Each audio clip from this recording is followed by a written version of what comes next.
Bora, moçada, mais uma questãozinha aqui do nosso material do aulão, a questão 12, que também é uma questão de equilíbrio, né? E ela vai ser uma questão boa, né? Bem mais simples que a questão da escada, da Magiros, mas que vai clarear, talvez, né, o raciocínio que você precisa ter para resolver questões de torque, né, de momento linear. Ele diz que, chamada para uma ocorrência de desabamento, a equipe dos bombeiros utiliza uma alavanca rígida ideal de 2 metros. Para remover escombros, apoiada sobre um ponto de contato fixo, a alavanca é posicionada conforme o esquema está aqui, né? Então, ela fica, né, nesse ponto fixo aqui, ó, apoiada de modo que a extremidade que fica abaixo do concreto está a 0,4 metros desse ponto fixo, né, conforme a gente tem aqui, ó, e a extremidade sobre a qual os bombeiros vão aplicar uma força está a 1,6 metros, conforme está indicado aqui no esqueminha. Beleza. Depois ele diz que o bloco de concreto tem massa de 200 kg e os bombeiros, levantando ele, precisam manter em equilíbrio, né, para que a outra equipe consiga, né, retirar a vítima. Beleza. Ele pergunta então a força vertical mínima aplicada na extremidade livre, na alavanca, para que o bloco seja mantido em equilíbrio. Ou seja, né, o sistema tem que estar aí paradinho. Mais uma vez a gente tem aqui o conceito de torque, né, galera? Que nada mais é do que momento linear, ou torque, é igual a força. Essa força tem que ser perpendicular, né, vezes o braço, que é a distância, né? Eu gosto de colocar com D mesmo, né? É a distância do ponto, né, sobre o qual essa força age, né, até o pivô, né, até o eixo fixo de giro. Mas, lembre-se, né, essa fórmula funciona para forças perpendiculares, né? Perpendiculares, de que maneira? Eu preciso que a atuação da minha força, como está aqui no caso, né, seja, né, posicionada de modo a fazer 90 graus, né, com o corpo, né, do braço, né, da distância aqui sobre a qual ela age, né. Então, nesse caso, como nós já temos forças verticais aqui, ou melhor, forças perpendiculares, né, com o corpo, né, sobre o qual a força age, né, eu não preciso decompor ela, né, porque observe, eu vou ter aqui a força que os bombeiros aplicam numa extremidade, né, fazendo 90 graus com a alavanca já. Igualmente, eu vou ter aqui a força, né, peso, né, do bloco de concreto também fazendo 90 graus aqui com a alavanca. Então, dispensa a necessidade de decomposição dos vetores, né, e enfatiza, né, a parte conceitual, né, de que, né, o torque precisa, né, ser calculado com forças perpendiculares, lembre-se, perpendiculares, né, no sistema, né? Perpendiculares a quê? Né? A reta, né, que representa ali a alavanca, né, que representa ali a extensão da alavanca que está sendo utilizada, né?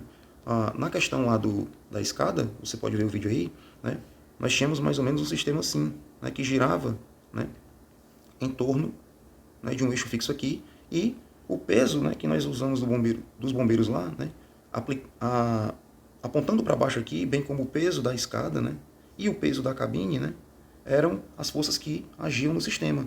Só que aqui no caso da cabine, né, nós temos já, ó, uma força perpendicular, né, à alavanca, né, ao braço de alavanca que está aí sendo, né, utilizado, né, para aplicar a força, né. Por outro lado, lá na outra extremidade, o peso dos bombeiros, né, que é esse vetor aqui, né, estava sendo, né, aplicado de maneira, ó, inclinada, né, para que ele estivesse perpendicular, né, à extensão da alavanca, que no caso aqui é a escada, né, eu teria que ter, né, ele dessa forma, ó, fazendo aqui 90 graus, né, dessa forma, né, e foi por isso exatamente que nós, né, decompomos o peso dos bombeiros. Por quê?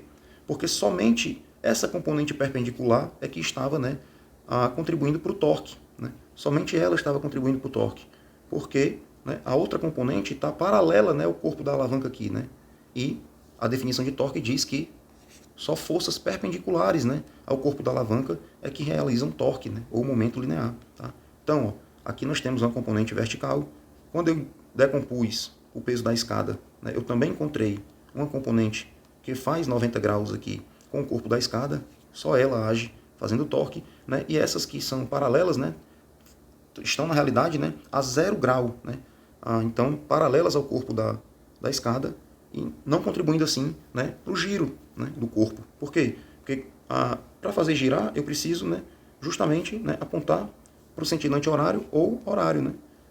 Essas forças paralelas, né, apontando da forma que estão, não contribuem, né, na realidade, né, para giro, né? Torque é força, né, de rotação. Beleza, moçada? Então, ó, essa foi a teoria, e aqui, né, tendo visto essa pequena revisão, a gente consegue, ó, observar que o meu sistema, eu vou desenhar aqui rapidinho, ele está, né, já, ó, a minha alavanca, o meu sistema está equilibrado, né, em torno de um ponto fixo aqui, né, um pivô, e a minha alavanca, né, já sofre forças perpendiculares a ela. Ó. Então, o que acontece? A força peso do bloco e a força que os bombeiros aplicam aqui, ó, né, elas são ambas, né, perpendiculares. Ó.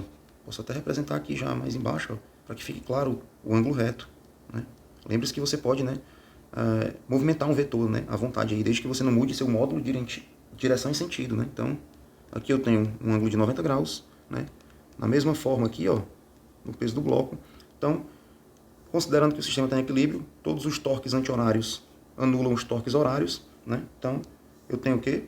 Eu tenho momento linear horário, ou melhor, anti-horário, é igual ao momento linear horário.